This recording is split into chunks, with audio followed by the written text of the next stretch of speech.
Several of the groups mentioned in terms of their value, communication. And really what this unit is about communication in two ways. One is written communication, and the other one is verbal communication. So we're going to do both of those and work on those. I will tell you that one thing leaders do, who are very good leaders, is they think clearly about what they're going to communicate.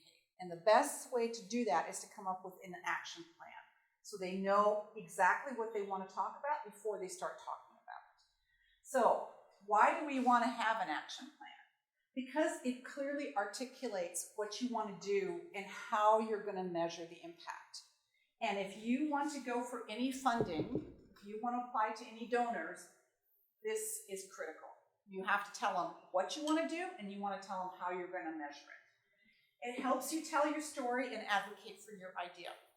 So you may have this brilliant idea of something that you want to do, but if you don't clearly get down to some of these issues, some of these areas, then nobody's going to listen to you.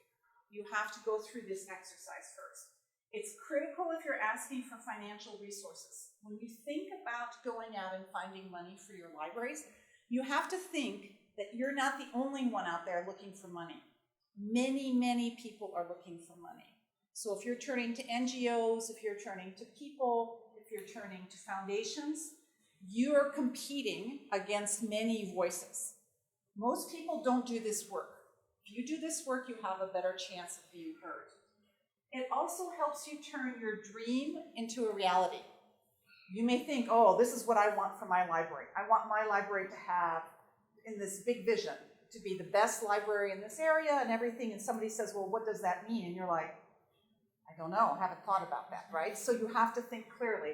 It also helps you keep focus, because sometimes when we have big dreams, they're unrealistic. And when you start thinking about what you can accomplish, an action plan keeps you on track.